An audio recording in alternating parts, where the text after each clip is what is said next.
Shalom dan selamat pagi jemaat yang dikasihi oleh Tuhan. Kita bersyukur untuk kasih Tuhan yang senantiasa bersama dengan kita. Hari ini tepatnya Rabu 27 Agustus 2025. Kita sungguh-sungguh akan menikmati hari ini dalam tuntunan Tuhan, terlebih ketika firman Tuhan akan menjadi panduan dalam kehidupan kita. Kita akan berdoa sebelum membaca firman Tuhan. Ya Tuhan Allah kami yang maha pengasih, segala puji dan syukur kami panjatkan hanya kepada Tuhan. Terima kasih di hari ini kami akan mendengarkan firman. Bersabdalah ya Tuhan, kami telah siap mendengarkannya. Dalam nama Tuhan Yesus kami berdoa. Amin. Injil Lukas pasal 6 ayat 6 sampai 11. Yesus menyembuhkan orang pada hari Sabat. Pada suatu hari Sabat lain, Yesus masuk ke rumah ibadat, lalu mengajar. Di situ ada seorang yang mati tangan kanannya. Ahli-ahli Taurat dan orang-orang Farisi mengamat-amati Yesus. Kalau ia menyembuhkan orang pada hari Sabat supaya mereka dapat alasan untuk mempersalahkan dia. Tetapi ia mengetahui pikiran mereka, lalu berkata kepada orang yang mati tangannya itu, "Bangunlah dan berdirilah di tengah." Maka bangunlah orang itu dan berdiri. Lalu Yesus berkata kepada mereka, "Aku bertanya kepada kamu, manakah yang diperbolehkan pada hari Sabat, berbuat baik atau berbuat jahat, menyelamatkan nyawa orang atau membinasakannya?" Sesudah itu ia memandang keliling kepada mereka semua, lalu berkata kepada orang sakit itu, "Ulurkanlah tanganmu." Orang itu berbuat demikian dan sembuhlah tangannya. Maka meluaplah amarah mereka, lalu mereka berunding apakah yang akan mereka lakukan terhadap Yesus. Amin. Tema perenungan kita, teguh melakukan kebaikan. Ada pepatah mengatakan orang yang suka mencari kesalahan orang lain bagaikan lalat yang suka mencari nanah dan luka yang busuk. Orang yang selalu mencari-cari kesalahan orang lain dengan maksud untuk mempermalukannya disebut ghibah. Salah satu alasan seseorang mencari kesalahan orang lain karena mereka merasa tidak nyaman atau karena selalu menganggap diri lebih baik dan lebih mampu dari orang lain.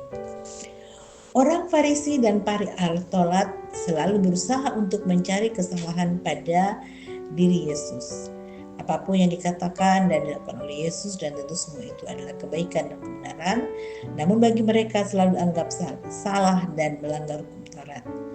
Peristiwa Yesus menyembuhkan orang sakit pada hari Sabat dianggap sebagai pelanggaran terhadap hukum Allah dan tidak menghormati Tuhan. Mereka hanya memaknai hari Sabat dari segi itu saja dan bukan dari makna Sabat itu sendiri. Untuk itulah Yesus bertanya kepada mereka, "Aku bertanya kepada kamu, manakah yang diperbolehkan pada hari Sabat? Berbuat baik atau berbuat jahat? Menyelamatkan nyawa orang atau membinasakannya?" Di ayat 9. Pertanyaan Yesus sekaligus menjadi pernyataan bahwa apa yang mereka persoalkan adalah kekeliruan mereka, dan justru itulah pelanggaran terhadap maksud Allah tentang makna Sabat.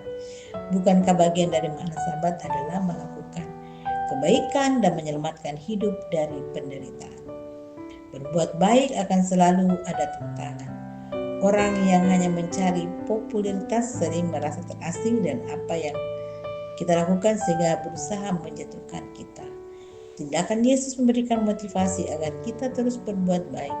Perbuatan baik akan membuahkan kebenaran dan kebenaran akan menghasilkan kemenangan. Amin. Mari kita berdoa. Terima kasih ya Tuhan, kami bersyukur untuk firman-Mu yang telah kami dengarkan di pagi hari ini. Mampukan kami sebagai anak-anak Tuhan terus teguh untuk melakukan kebaikan.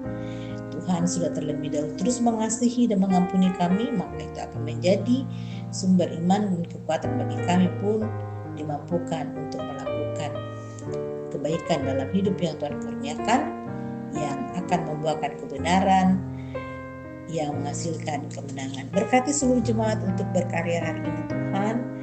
Yang sakit Tuhan memulihkan, yang sedang bergumul Tuhan kuatkan, dan yang sedang berjuang untuk pekerjaan dan pasangan hidup, Tuhan menolong dan membukakan jalan. Dan yang sedang bersuka cita menerima berkat Tuhan, kesuksesan dan berbagai hal dalam menerima kebaikan Tuhan, Tuhan juga berkati agar kebaikan dan sukacita yang Tuhan kurniakan dapat disyukuri dengan penuh kerendahan hati dan selalu bersyukur kepada Tuhan. Berkati perjalanan persekutuan di jemaat Sidoarjo Tuhan selalu dalam tuntunan dan penyertaan Tuhan. Terima kasih ya Tuhan, dan doa dan syukur kami serahkan hidup kami hari ini dapat berjalan hanya seturut dengan kehendak-Mu. Di dalam nama Tuhan Yesus kami berdoa. Amin. Selamat berkarya jemaat dikasihi Tuhan. Tuhan senantiasa menyertai.